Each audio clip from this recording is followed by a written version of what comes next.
Greetings, brethren, Habsburger Donkey here, and I thought I'd show you the commission I have just completed. Well, mostly. I still have to finish this, can that be seen? Yeah, this Christmas Grot. Still in the early stages on this one, but that's fine. I'll finish that. Do some more tonight and then finish that tomorrow. But all the other ones are done. Now, they don't have painted bases, because the customer didn't want me to do the bases, or didn't want to pay for it, I suppose. And so I didn't, and they're just black. But we'll just have to live with that. Let's see if I can, like, turn the camera down a bit more so it maybe goes in focus a bit better. It's a pretty basic paint job. Well, nothing too fancy was requested. This one is supposed to be a bit more fancy, but I'll work on that. And these are pretty simple. With this sort of 40k sci-fi type stuff, I like to start with a silver base coat, and I did base coat all of these silver. The reason is I really hate painting metallic colors, especially on sci-fi stuff. I'm just not a fan of it.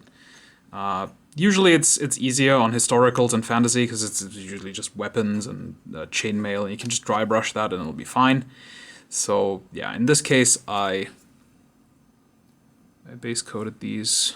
Let's see if I can get it to focus up close a bit. Light. Yeah. So I primed these metallic, which obviously makes a lot more sense if you look at the big mechs, because they are mostly metallic. Then I washed them all over with a black wash, Nuln Oil in this case, and then I painted on all the details. The customer, he is using these for an all Grot army, and so all the Orks have other Grots sitting on top, ordering them about. Even these guys all have Grots sitting on their shoulders. And yeah, there's a total of 4 of these Orks, and I want to say 75... Yeah, 75 Grots, yeah. And then 3 Big Macs. Let's pick out another Big Mac.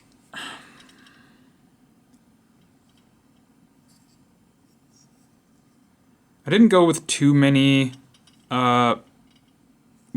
paints. I didn't go with too many different colors on these, because I wanted to keep them kind of orky looking. I find when you use too many different colors on orcs, they tend to become very garish.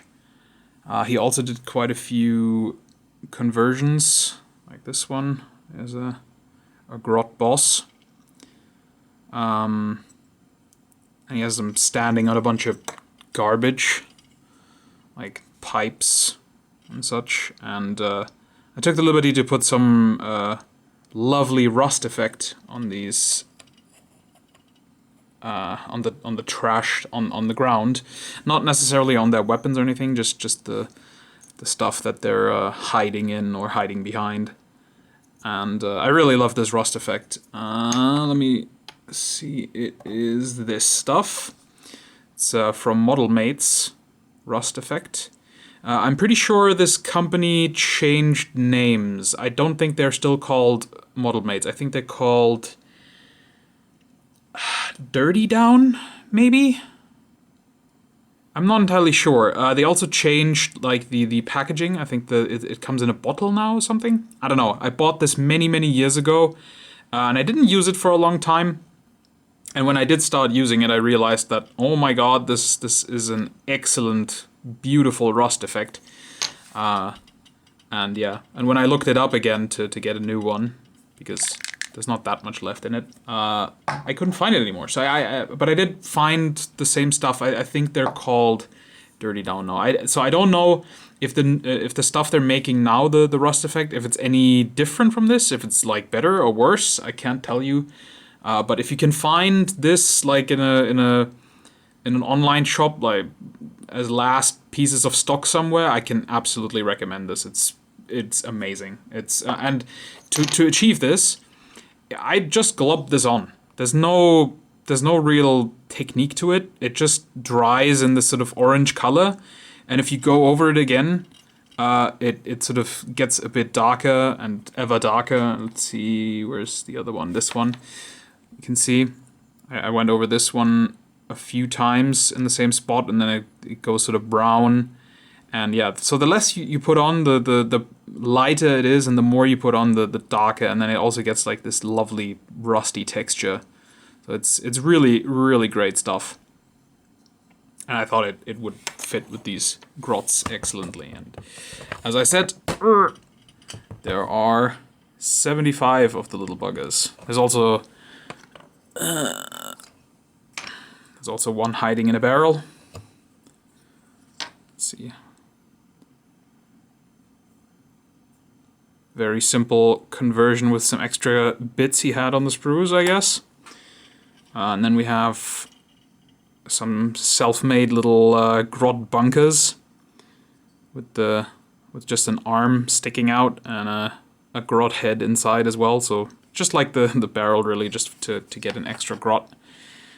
We have another one of those little bunkers. And this one I did some freehand lettering. No Orks allowed. And I have another one with some freehand lettering. As this, where it just says Grot Power. Yep. And that is this commission. He also has this guy who has 2 big orc boss saws for legs, which is pretty great.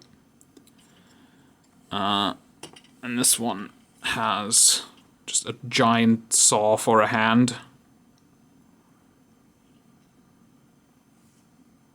So I do really like his conversions, and they were somewhat fun to paint. I must admit, it was a bit, like, especially putting on the skin was a bit annoying on this project, because the last full project I painted was Gloomspite Gits for Age of Sigma, for myself, and I'm currently painting, as you saw, the Oathmark goblins, which I will be getting back to this week.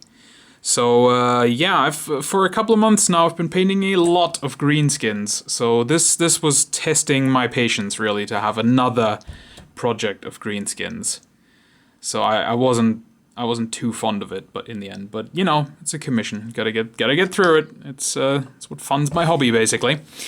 And yeah, so that is the commission. Oh, also, I guess, I don't know if that's interesting for anyone, but because I mean, there are 75 40k miniatures here, and that is a lot of miniatures to paint at the same time.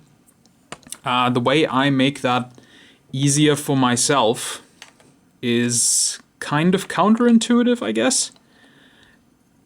Let's see if I can bring the camera a bit closer. It might be slightly wobbly. Let's see if I can zoom in a bit. As you can see, I actually arrange them in types. So this is this kind of grot, the one with the sort of walking with the gun, and all of the ones that are walking with the gun, I guess they have different heads, but the body is all the same.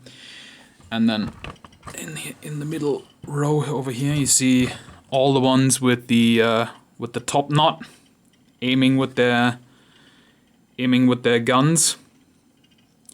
They're all together, and then the ones aiming with their guns that don't have the top knot, and so on and so forth. And the reason I do that is because when you paint this many miniatures, and you go through 75 of them with the... Oh, sorry about that. Hope you didn't necessarily hear that. And you go through all of them with the same colors over and over and over. It does become very tedious if you keep painting. How to describe this? So let's say I had them all mixed up. I have, the top knot guy, I have one of them here, and I have one of them there, and so on and so forth, and I go through them like this. I keep getting this guy all the way to the end. And it feels more annoying that way. So if they're all in a little group, then it's really only... it kind of feels like you're painting a unit, which is these guys, and then you're starting the next unit, which is these other walking gun guys. And I guess you could mix it up a little bit more, have the aiming guys up here or whatever, but in general, you finish up one model, and then that's done, and you don't have to worry about that anymore. And it gives you the feeling in between these little groups that you've actually achieved something. Even though you're still only putting down the same green base coat on their skin, here after this guy, it feels like a success, right? You've achieved something. And then here again, you feel like, oh, I've achieved something. I've, a milestone. Whereas if they're all mixed up, the only time you really feel a milestone is when you're all the way over here and you're finishing up the last grot. Or in this case, I guess the last grot here, right? So it's better to have, or for me at least, it is better to have these little instances where you're like, okay, I'm done with these guys with the skin, and now I'm done with these guys with the teeth and the claws and everything, right? And so I work my way through that way. Hope that wasn't too rambly and kind of got the point across, but that is how I do it, and it works decently well. I painted all of these in, I want to say 24 hours, like a total work time, not in the span of 24 hours, but over several weeks, a few hours at a time, 24 hours, and that is pretty solid, I would say. Now I just have to finish that last silly Christmas grot, and then I'm done with this project. And then I can finally get back to my own stuff, which I am very much looking forward to. And it's probably going to be Oathmark Goblins, or it might also be this model, which broke the other day. I was very upset, but this is from Privateer Press's Riot Quest, which is sort of a kitchen table game of heroes doing nonsense and blowing things up. And I really enjoy that game, and I really enjoy the miniatures that are available for it. So I might take like a little break from mass painting and just paint this one miniature, because I feel it helps to break that stuff up a little bit. It helps to keep up the motivation. And I also have more commissions. So there's always work. Always more work. Alright guys, thanks for watching. Hope you enjoy the channel, and I'll keep posting you with my progress on what I've been painting. Next video will probably not be... You probably won't see this guy, I must admit, because the deadline is pretty close, so I might not have the chance to do another video before it's due. So I guess the next video will be whatever I decide to paint next. Alright guys, thanks very much for watching. See you in the next video. Bye!